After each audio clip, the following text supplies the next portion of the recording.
It's not necessarily that you don't believe that this is the truth. You don't even want to see the truth. When actor Jussie Smollett lied about being attacked by racist, MAGA hat-wearing Trump supporters, Columbia University linguist John McWhorter actually interpreted it as a sign that we have come further on race than we're often comfortable admitting. If it really was 1960, except the window dressing had changed, there could not be a Rachel Dolezal, and there could never be a serious-minded, intelligent, brilliant performing person like Jussie Smollett who pulls something like this and comes out of it thinking that he's been wronged. We're doing better than we think.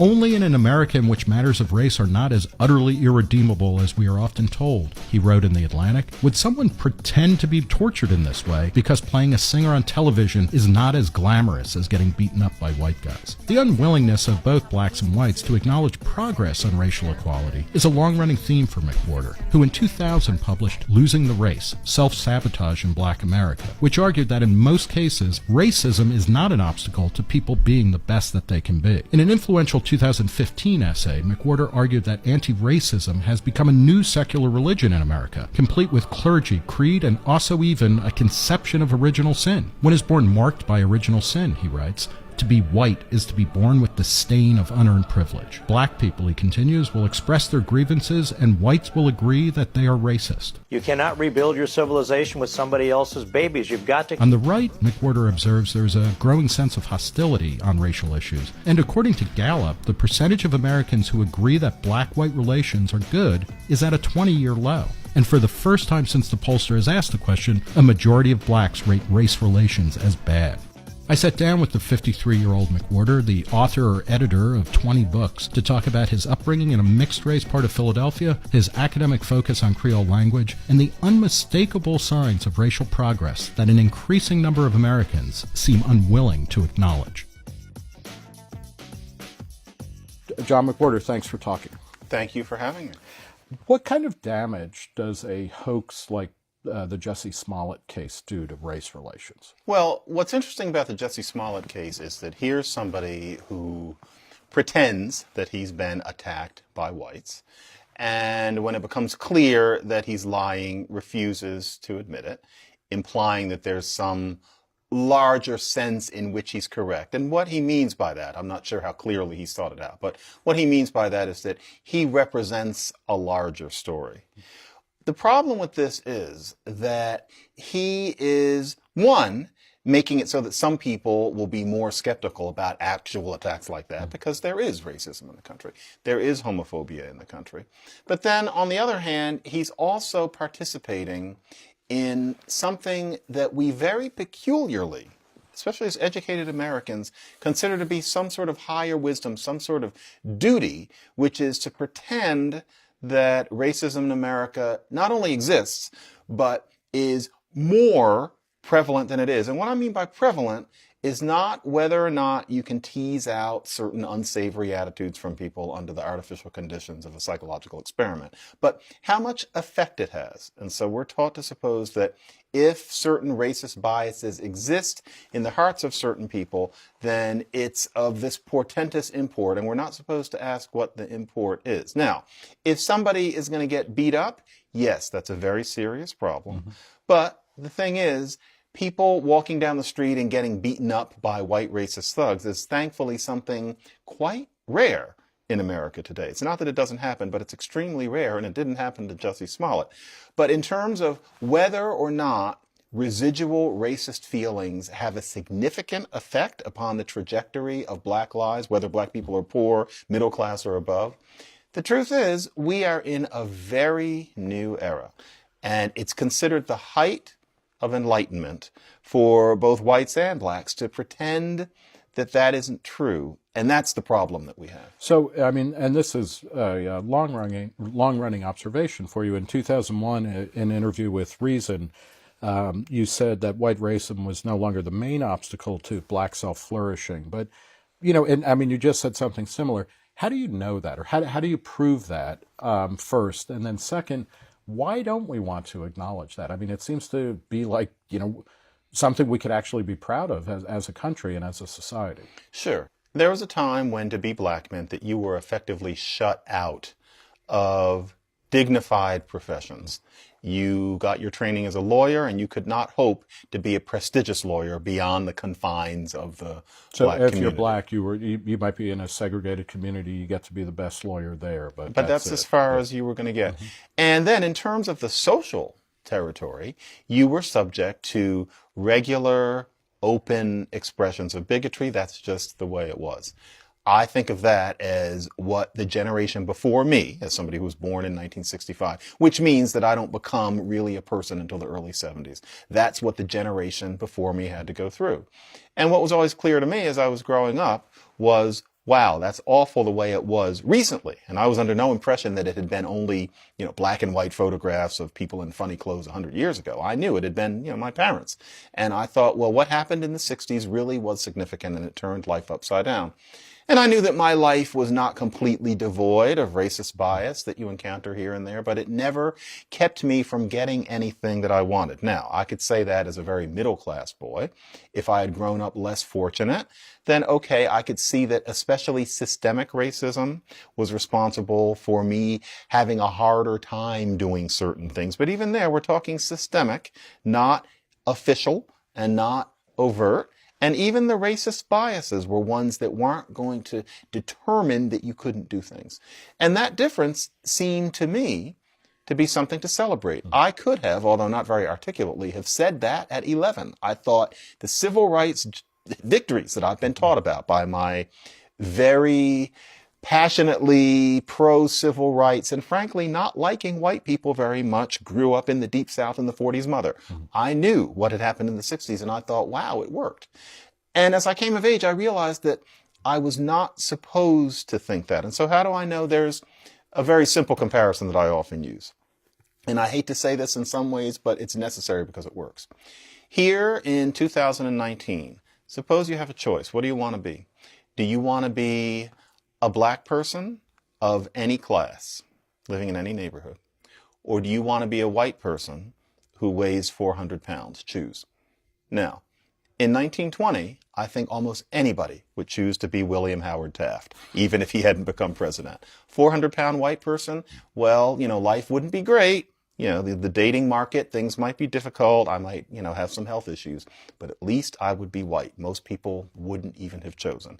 Today, no one would say, rather than being a black middle manager who, once or twice gets pulled over by the cops for no reason and every now and then has detected certain biases, I would rather be a white person who weighs 400 pounds or a white person who has really terrible acne. Even that one, I think the choice is easy. So what is, why don't we want to acknowledge, and when I say we, I mean, I think you're right that, most people in America, for a variety of reasons, are uncomfortable saying, we're doing a lot better now. What is holding back people from acknowledging progress, and not like some kind of utopian perfection, but significant progress? It's a funny thing that's happened, and I wish that intellectuals and academics were more interested in studying it because it was complex, but it wasn't that complex, but we're taught not to see it. When it got to the point that conditions for black people were profoundly different from the way they were, the landscape opened up in such a way that you could have anti-racism. And the crucial aspect of anti-racism is that part of it is pretending things are worse than they are and not being open to clear facts that indicate progress. Anti-racism can take a place as a way of showing that you're a good person. That's the white version. And so there has been anti-racism, since the dawn of time, but especially since the late 1960s. You can watch the Norman Lear sitcoms, and the character of Maude reflected a certain reality. But something happened in this country about 5 years ago where being on the side of the angels meant that you were supposed to deny facts, that you were supposed to exaggerate, that you were supposed to embrace a notion such as that whites are supposed to be guilty of a privilege that they have upon birth, and the evil of it cannot be expunged. It all started sounding like fundamental Christianity, and that happened in about 2013. Okay, so let's get to that year in a second. And then what happened if whites started saying, okay, well, no, I'm really guilty, and I understand, and I'll be quiet while you speak.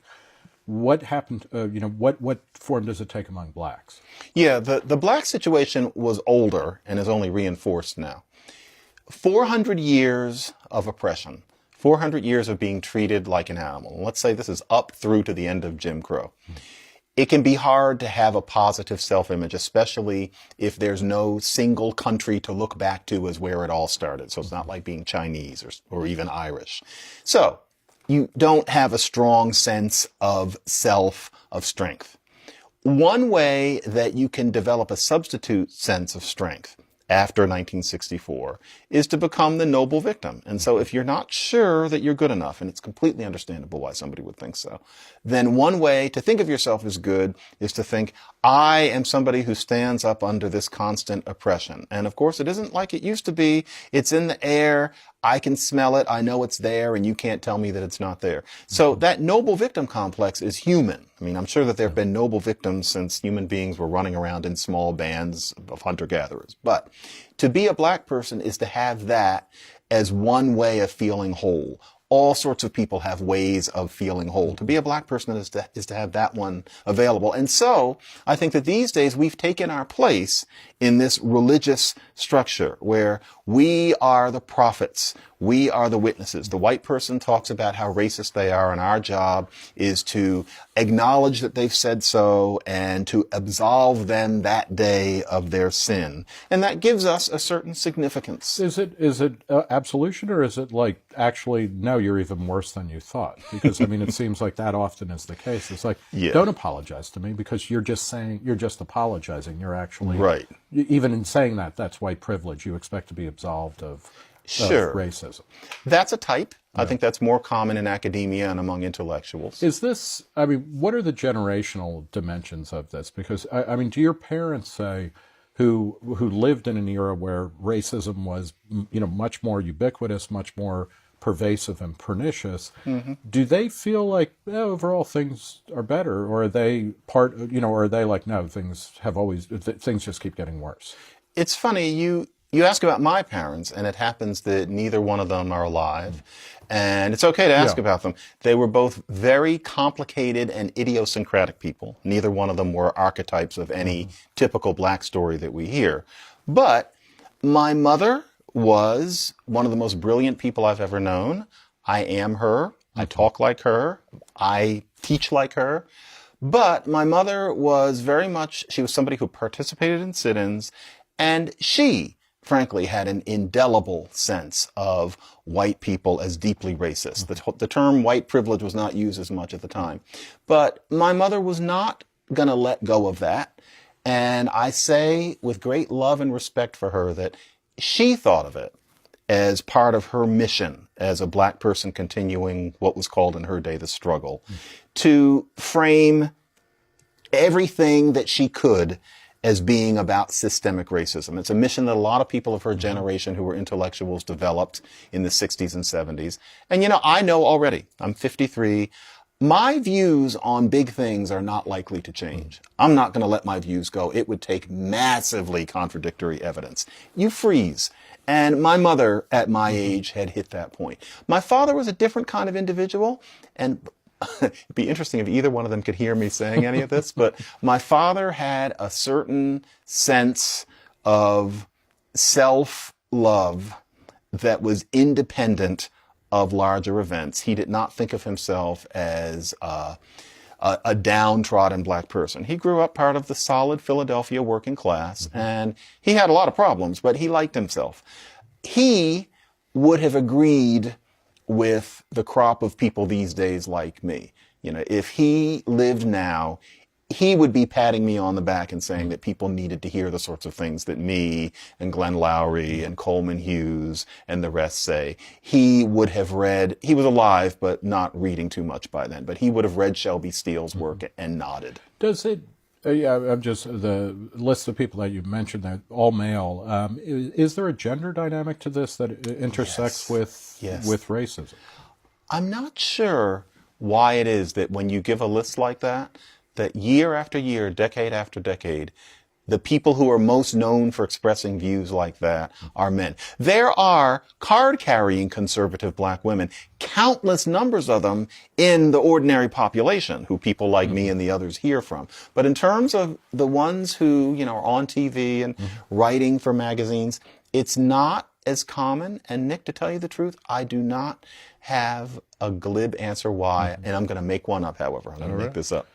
If there are generalizations to be made about the nature of men and women, and there are some, and they're just probabilistic, but of course there are some.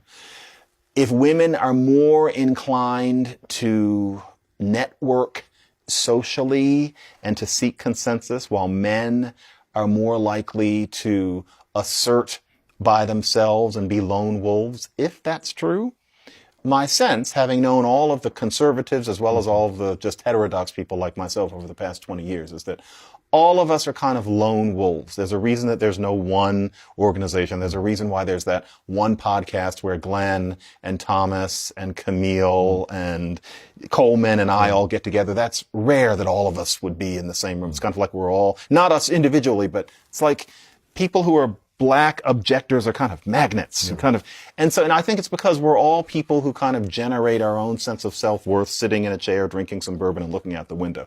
That type maybe is less likely if you're a woman. That's the only explanation I can think of. So you mentioned the year 2013, where that would put us still in the Obama years. One of the explanations, and again, when you look at survey data, and there's limits to the legitimacy of it, but there's a real decline in optimism about race relations in America. Many people theorize that it's Obama, at a moment which is, it's staggering, right? I mean, this is what a delivery on a system that had fucked up for, hundreds of years. Like, we elected a black man, and that actually there was a backlash, and that made race relations more difficult. Do you buy into that, or does that make sense? Or then what was going on in 2013? Yeah, I know that analysis is going to go down in the books because it makes for good theater. But no, what happened was that Obama was elected in 2008, and in 2009,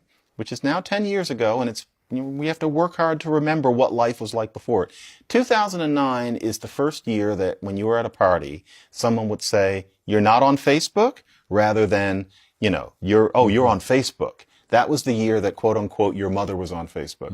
2009 was also the year that Twitter really took off, to the point that, for example, my students were telling me about it, and I was saying, do I have to do this? That happened in 2009. So social media, as we describe it, became part of every minute of your life in 2009. That just happened to be the case. And so Obama is new. And that meant that something like the Tea Party could really jump in a way that it couldn't have before. I fully believe that if John Edwards had become president, there'd be a Tea Party too. But to the extent that Obama's race had anything to do with it, and it did have something to do with it. Now, a lot of people think that if you say something, what you really are supposed to mean is 95%. And I don't think that. It had some to do with it. It was magnified by the fact that life was suddenly in your pocket. And that is also why I sincerely believe it's an interesting what-if kind of experiment. If there had been no social media until, say, this year, and Obama came in, I think that America would have turned a corner on how it thought about race just because of the sheer driving presence of that family on TV or on your phone every night. But instead, what happened was, and this was good in some ways, cop killings of black men became a national obsession because it was in the phone. If Amadou Diallo had been in your phone, that would have been the moment. But instead it was in the newspaper, something you hold and then it goes away. Right. So Trayvon Martin, that ends up in your phone. That becomes a cause. White people all over America are wearing hoodies. As soon as that started quieting down, Mike Brown and Ferguson. And even though I think more and more of us today can admit that the story we were given about that was not the case, it had a symbolic value. And I think that taught white America that race relations were worse than they were. And as a result, in 2013, we turned a new corner in how we thought about race. It was the beginning of whites being woker than black people. And so you have Trayvon Martin in 2013, Mike Brown right after that. What happened to Trayvon Martin was horrible. What happened to Mike Brown was unfortunate. He was not shot with his hands up, but who wishes that had happened? But he shouldn't have been shot. He shouldn't have, he should not have died. And that happened, and more people knew about it and talked about it and worked one another up about it than would have even 5 years before. And from then on, especially the issue of the cops and young black men came front and center. The work of Ta-Nehisi Coates helped to support that. Ta-Nehisi Coates, I wish him well, but we wouldn't be talking about him if it had not been for social media and what happened in 2013 and 14. And as a result, it has taught a whole generation of white Americans, and not just a generation, but even older ones, that things are worse than they are, and or to pretend that they're worse than they are as a way of signaling your morality. A tribal feeling emerged. And it was because of Facebook and Twitter, which I would not give up for any amount of money. But social history has an element of randomness to it. So you, a couple months ago in The Atlantic, you wrote about the culture of hypersensitivity, which is certainly on campuses, but it's in other aspects. It's in the media and whatnot.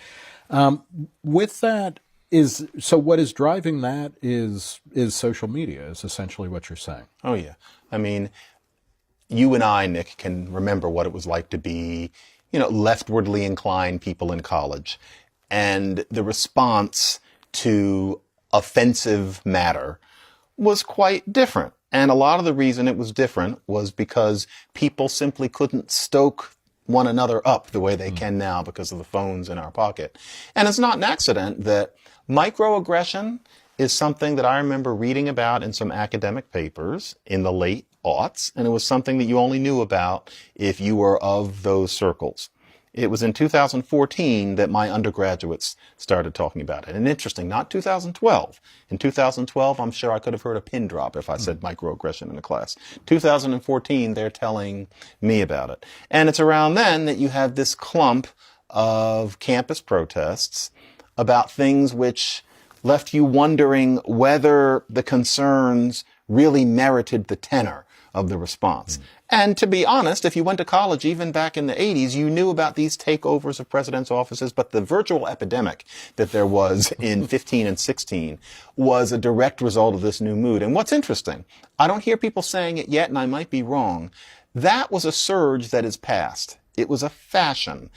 And I don't think it's going to happen as much now, partly because of a certain pushback among the chattering classes about it. But the reason that that started happening across the country in so many schools for a few years in the middle of the teens was a result of this new social media driven hypersensitivity to issues of race, which also created a religious sense of prayer about race over activism. There's a right-wing version of that, too. I mean, Trump supporters are hypersensitive as well. So I think it cuts both ways and then kind of feeds on itself. You know what I hate to say, though? That I despise the president. And my feeling is that anyone who voted for him has a different prioritizing of concerns than I do. I don't think that anybody who voted for Donald Trump is social detritus. I don't think anybody who voted for Donald Trump is a racist, but it is a choice that I have a very hard time imagining making. And if anybody has voted for him, I often think their priorities are different from mine in ways that I kind of regret. Nevertheless, I think that an awful lot of that racial response among the people whose vote for Trump was informed partly by race is not just an outgrowth of the feeling that white people had about black people when D.W. Griffith was making his films. It's partly a kind of person who's tired of being told that they're a racist on the basis of a definition of racism that's so abstract that it's difficult to actually adopt a sense of blame about it. So we're taught as educated people that racism is something so abstract. It's racism if boys in Chicago, black boys, are shooting each other over sneakers every summer. That's racism because they feel that America doesn't like them. No, that doesn't quite work. That's racism because their father went to jail because of drug policies that were focused on both hippies and black people in 1969. All of these things might make a certain formal sense, but the white person who's running a liquor store in Bethlehem, Pennsylvania, and they're not making it work, and they're worried about their job, and they're being called a racist because of this sentiment or that sentiment, they're tired of that. And I hate to admit, I wouldn't hang out with that person from Bethlehem, Pennsylvania, who's running the liquor store and is tired of the blacks. But still, some of their feeling is defensive rather than offensive. And that's not to say that I think racism is a good thing. That's not to say that I wish they couldn't be more educated about the fact that racism is not just burning a cross on somebody's lawn. You know, Archie Bunker needs some teaching. But there's an extent to which a lot of these people, I sound like Glenn Lowry, but Glenn is right on this. A lot of these people are tired of being called what they feel as a dirty name. And a lot of people on the left feel that they need to learn to understand why it's appropriate to call them that. Let's wait to see whether that could ever happen. You mentioned Glenn Lowry, and you do various kinds of talking, blogging head video discussions with him. In a recent one, you guys were talking about, or maybe I should say you people were talking about reparations. And this is a kind of interesting notion, which Ta-Nehisi Coates helped to reinvigorate a discussion of, going back to an earlier debate by Randall Kennedy. In your dialogue with Glenn, you poo-pooed the idea of reparations. Are reparations a bad idea because it's not politically viable, or because it's a bad idea? Oh, no. Reparations are a great idea. We had them. So anybody who says we need reparations for slavery is pretending that there was no affirmative action, or that there was no Community Reinvestment Act of 1977. And you know I could go on and on and on. And so the question just becomes, is it that you think that those things didn't work and there need to be new reparations that would, in which case the question becomes, what do you think would work?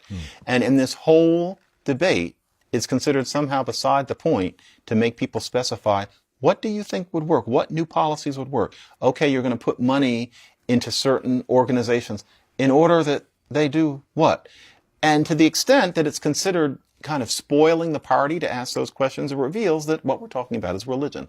It's scriptural to say what we need is reparations. It's a variation on saying that America needs to come to terms with race without specifying what the terms are, or even what you're talking about. What terms? What event? What human interaction are we referring to? You're not supposed to ask any more than you're supposed to ask about Judgment Day or the rapture. This is genuinely a religion. Now, the new idea about reparations is, well, one idea always has been, but the one that I sense people are focusing on now, is that you put money into the bank accounts of anybody who is black to make up for the wealth that was denied their ancestors. Now, besides the ethical problems with that Glenn Lowry has identified, the question has to become, this wealth goes into people's accounts, and let's say that that happens. And so there have been reparations, and there's a ceremony, and somebody cuts a ribbon, and there's some this festival, and Mary J. Blige sings, and ex-President Obama comes and makes a speech, and then he sings Amazing Grace again, and it's happened, and everybody gets up, and Mitch McConnell even says, I'm sorry. After that happened, I wonder, and this is something, I could get along with the idea that that would happen if the black intelligentsia and black political leaders and black community activists could say, after that happened, okay, we admit that we have really turned a corner. Now, that doesn't mean that they have to say that nothing else ever needs to happen, but they would have to say, wow, we have overcome. Now we've got some sweeping up to do, but Whitey is no longer on the hook. And Nick, my problem is that I don't think those people would say that. I think that the whole call for reparations is really based on emotion. It's based on a sense of identity. It's based on a sense of needing a psychological crutch because of the hole that Jim Crow and slavery and redlining left in our souls. And so I think that after the reparations happen, everybody would just be saying, the usual people, the people with three names, as I like to say on Blogging Heads, would say, okay, reparations was just a beginning. Upon which I'd be thinking, given that there already were reparations before, now there are these new ones and you're not happy? Or the smart take would instantly be, I think it's problematic for them to assume that they can just write a check and have it all be over, and everybody would snap their fingers. Yeah. Well, if that's the way it's going to be, why do it? And so I could get on board. I'm saying this officially. Yeah. I could get on board with pumping this money into black people's accounts. I'd get some. I frankly wouldn't mind getting $50,000 for nothing because I'm black. Okay, that's not going to hurt anybody. But only if black America's leaders could let that matter. And I don't think they could. Is there, as you're talking about black identity and black leaders and whatnot, One of the odd things, if going back to the mid '90s, the Census Bureau started allowing for designating yourself as other or as multi-ethnic. People like Tiger Woods, my colleague Matt Welch and I wrote a book in one chapter where we were using Tiger Woods as the avatar of a new multi-dimensional, mass customized, hyper-individualized America. He called himself a Cablinasian because he was Caucasian, Black, American Indian, and South Asian Indian. And we seem to be getting into more, rather than broader, more harshly defined categories. Everybody was we were on a gradient, we were on a spectrum. Is any of that happening now? Because when you look at the society, we are more multi-ethnic. There's more intermarriage. There's more foreign people coming here who hadn't been here before and mixing and all of this. But the identities seem to be shrinking.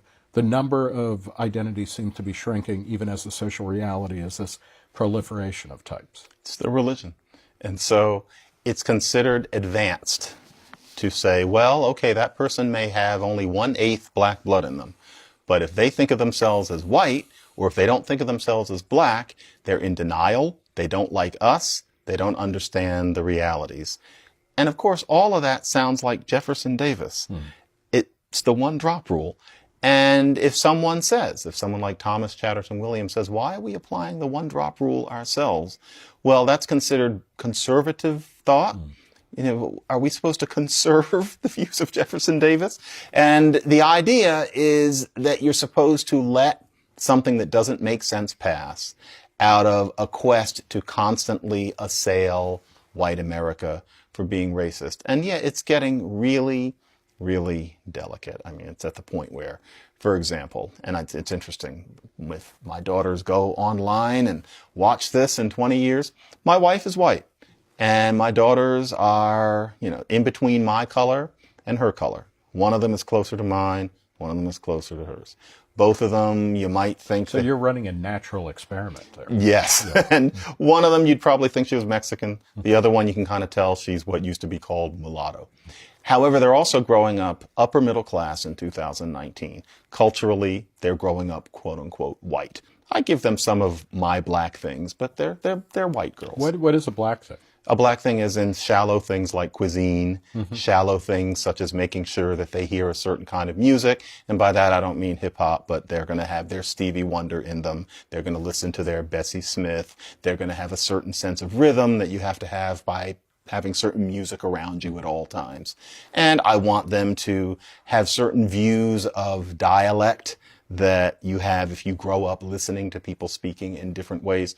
But a lot of that is superficial. They're going to grow up to be just people. Now, if it were 1975, there'd be no question as to whether they were white or black. You said they were black because they were going to be treated as black no matter what. And that was true. But here in these times, that's not true anymore because there's so many mutts. Yeah. And so there's so many biracial and multiracial people. There's some people I've talked to and I don't ever let it get very far. I'm getting old and cynical enough that I know when to cut the conversation off very carefully by turning around. But I've said, are my daughters black? I'm not sure. And of course, some people are thinking, well, he just doesn't want them to be black. He wants them to be white. As if I'm some self-hating person from 1935. I don't hate myself. I would frankly rather be this color. But I just say, is it meaningful to say that they're African American? I'm not seeing it. I think that they are not white. They're just mutts. And I've had some people tell me, white people, you can't know what kind of racism they're going to experience. Upon which I just let it go. But my answer inside is, yeah, now and then, but not nearly enough to define a life. Not nearly enough to, in any coherent sense, define an identity. But to tell you the truth, in conversations like that, I know that no matter how I said it, I will be regarded as heretic. That's the climate that we're in. But it's, you're talking a lot about a new religion, and it's kind of fun to be the heretic then, right? No, no. You don't think Joan of Arc was laughing it up on the pyre there? You mentioned language and dialect and whatnot, and a lot of your academic work is in Creole languages, pidgins, things like that. You are a remarkably relaxed linguist. I think most of us, when we think of linguists, are like, I'm afraid to say, am I using who or whom correctly? All of this.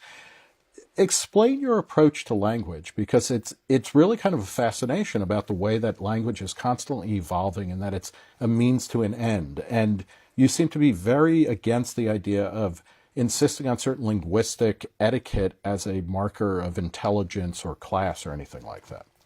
Yeah, that language me and race me don't intersect much. It's, creaky gears shift in my head. But if you're a linguist, and if you happen to be especially the kind of linguist who has a surface familiarity with hundreds of different ways of being a language around the world, you can't help but realize that any notion that putting it in this way rather than that way is wrong or unscientific or incoherent or not clear just doesn't make logical sense. Then the intersection, the tiny, piece of flesh between Chang and Eng Bunker intersection is that, contrary to what some people think, I am black.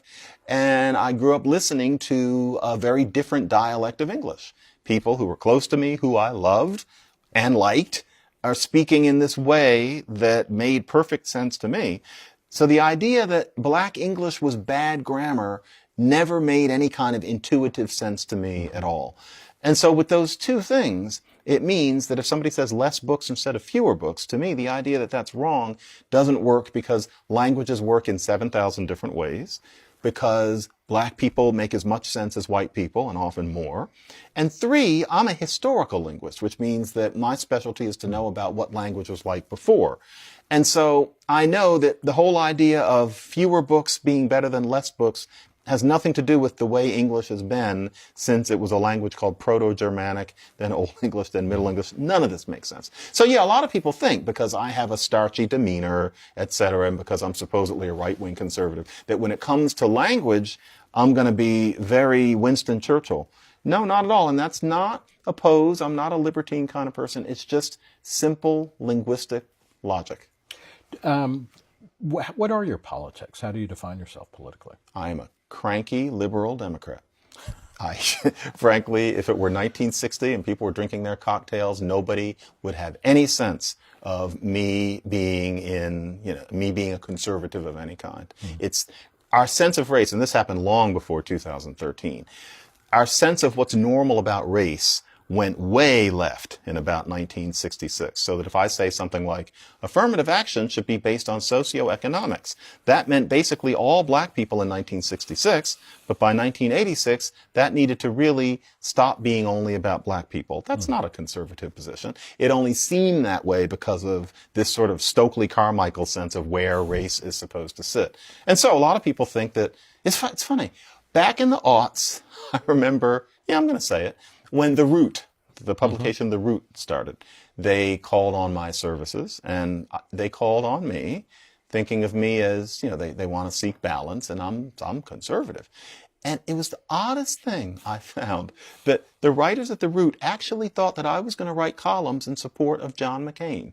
They thought that I was supporting McCain over Barack Obama, who I thought of as the shining black beacon of political smarts. They actually thought that I preferred John McCain. The reason they thought that is not because they're bad people or sloppy, they hadn't done their homework.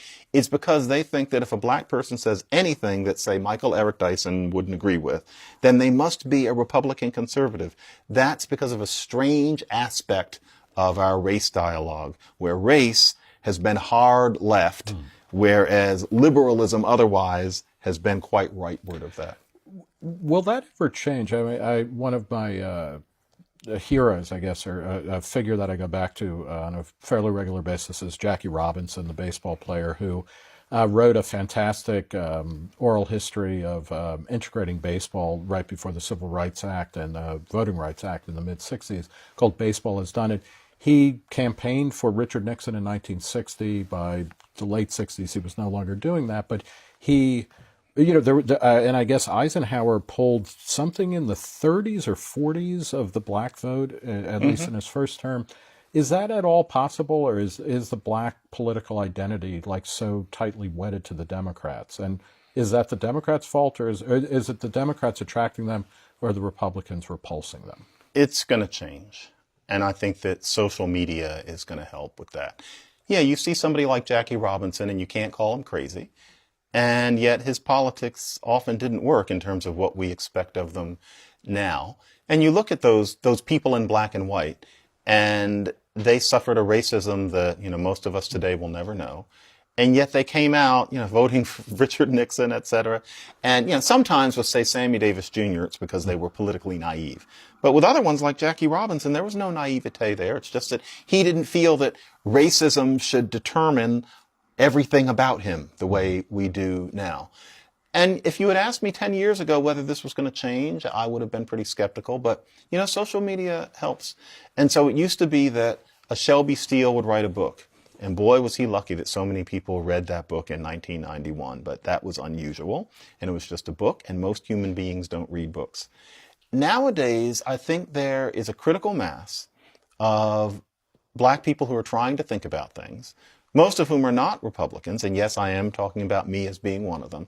And instead of writing books that nobody's going to read, we're on social media where there are accessible venues where we can get our point across, such as this one, where we're just talking.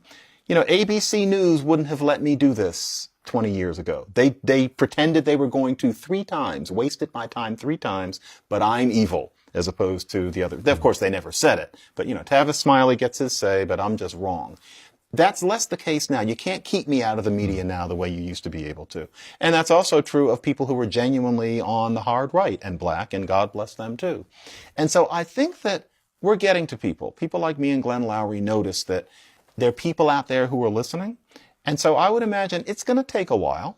A lot of the people who are watching us are young or in college. But I think something's going to change. It depends on what sorts of candidates are put forward. But for example, if the Republicans put forward somebody who is not a moron and who is clearly a person of substance, but rejects the kind of knee-jerk, condescending identity politics of certain Democratic politicians, yeah, I think that could happen. It's not going to happen in the next election, but start watching something different maybe happening in the one after that, depending on who's put forward. But the problem is that the Republican Party has become such a gang. It's a cage of apes at this point. And so at this point, the Democrats maybe will be all there is.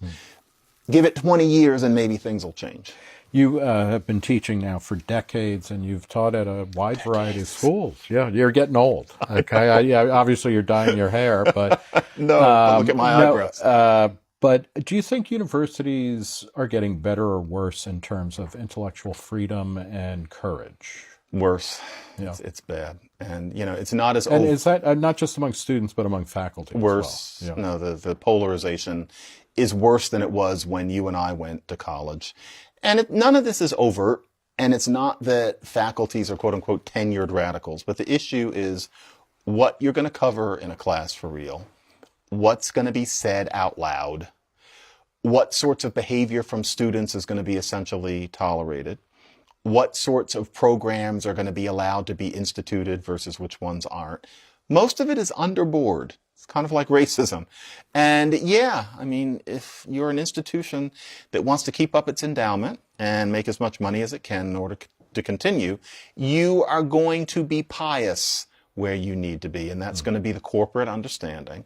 And no one is going to stick their necks out. And so certainly I see people who feel one way as individuals, but it's understood that when they're in the business suits, none of that can come out. Now, that's not to say that there are people who aren't committed to there being free speech. Certainly that's there. And it goes differently from campus to campus. I can say, I'm lucky I can say, Columbia hasn't had an outbreak of student rage in the way that many other campuses have. And I'm not sure we're completely sure why, but there is also a strong, at least overt commitment to free speech. It hasn't been tested by anybody, on Hamilton steps screaming for any dean's heads, but still there's a commitment to getting past this kind of gridlock. But in general, no, academia, it's funny. Talk about me getting old. Part of the way that I'm getting old is that I've been doing the race thing now for basically 20 years. I started in the year 2000, 1999, depending on how you count it. And one thing I've seen is that in terms of who hates me, in terms of where I get the most decisive snubs, it's academia. It's not so much the general public. I have my haters out there and I hear from them sometimes, but it's nothing like it was 10 years ago, especially since I've never put out the stridently right-wing message that many people used to accuse me of. The inveterate core of heated despising of me is among people with PhDs. And I think a lot of them would suppose that they're correct because they have PhDs. But I'm sorry, the fields themselves are such that there's such a narrowing of what they analyze and how they interpret data that I disagree that I've done anything to deserve that judgment. And that's a problem. But academia is not the world.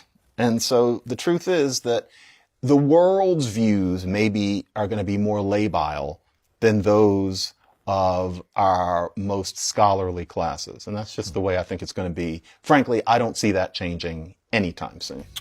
Well, on that note, we will leave it there. Thank you so much, John McWhorter. We've been talking to John McWhorter. He's a linguist at Columbia. He's written a shelf full of books, and he's got a lot of opinions, and find him at The Atlantic on a regular basis and all over the internet. John, thanks so much. Thank you, Nick.